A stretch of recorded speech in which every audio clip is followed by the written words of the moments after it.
আসসালামু আলাইকুম ওয়া রাহমাতুল্লাহি ওয়া বারাকাতুহু ইন্নাল হামদুলিল্লাহি ওয়াস সালাতু ওয়াস সালামু আলা রাসূলিল্লাহ আম্মা বা'দ। সুপ্রিয় দর্শক শ্রোতা ভাই বোন, কোরআনুল কারীম বানান করে রিডিং পড়ার আকর্ষণীয় পদ্ধতির 16তম পর্ব। আজকে আমরা সূরাতুল বাকারার 32 নম্বর আয়াত তাজবিদ সহকারে বানান করে একেবারে সহি শুদ্ধ করে একটি আয়াতকেই আমি আপনাদেরকে বোঝাবার চেষ্টা করব। এই পর্বগুলো দেখলে অবশ্যই কোরআনুল কারীম শুদ্ধ করে সহি করে আপনি পড়তে পারবেন, আমার এই বিশ্বাস রয়েছে ইনশাআল্লাহ।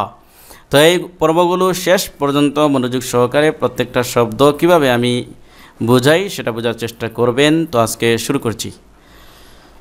আউযু বিল্লাহি মিনাশ শাইতানির রাজীম। বিসমিল্লাহির রহমানির রহিম।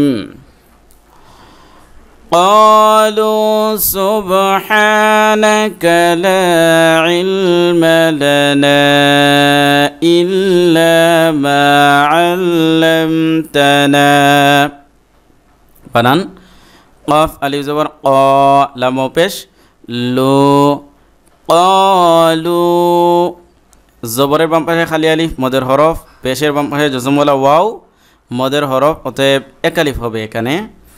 قالوا সিন বা পেশ সুব হ্যাঁ খরা জবর হ্যাঁ সুব হ্যাঁ খরা জবর খরাজের উল্টা পেশ হলে এখানেও এক আলিফ টান দিতে হয়, এটাকে মধ্যে তাবাই বলে।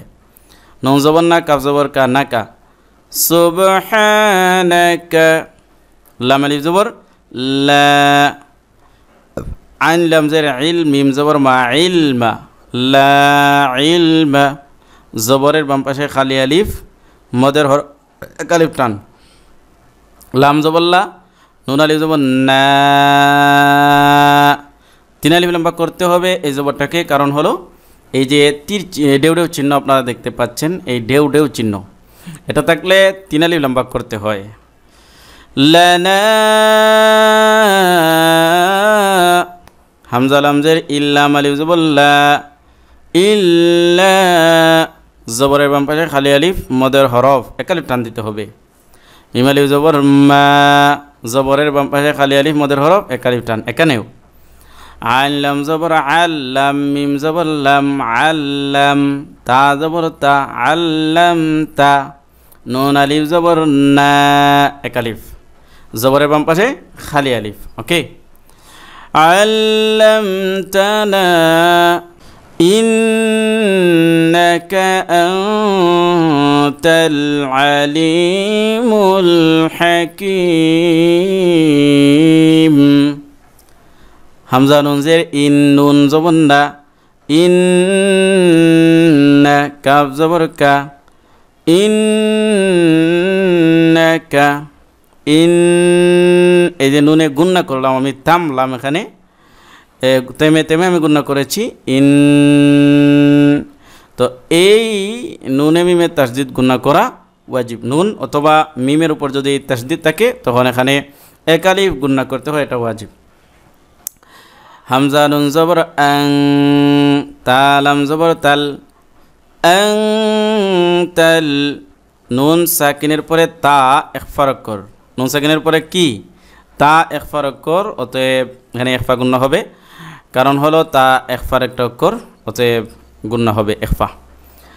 আইন জবর আলাম ইয়াজিল লি আলি মিম লাম পেশ মুল আলিমুল এখানে জেরের বাম পাশে জজমওয়ালা ইয়া মদের হরফ, জেরের বাম পাশে জজমওয়ালা ইয়া মদের হরফ এক আলিফ টান আলি মিম লাম পেশ মুল হা জবর হা কাফিয়াদের কি হাকি জেরের বাম পাশে জজমওয়ালা ইয়া মদের হরফ এক আলিফ টান দিতে হবে, অতএব এখানে মদের হরফ হয়েছে জেরের বাম পাশে জজমওয়ালা ইয়া এখানেও মিম পেশ মুহাম্মু আলিমুল হাকীম।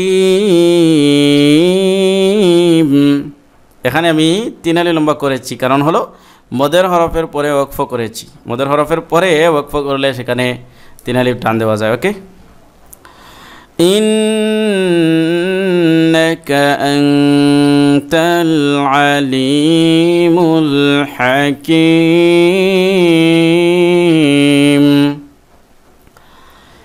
قالوا سبحانك لا علم لنا إلا ما علمتنا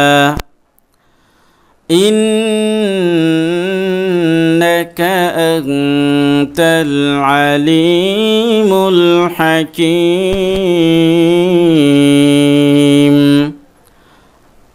সদাকাল্লাহুল আযীম। প্রিয় দর্শক, পরবর্তী পর্বে স্বাগতম জানিয়ে শেষ করছি আজকে এখানে। আসসালামু আলাইকুম ওয়া রাহমাতুল্লাহি ওয়া বারাকাতুহু।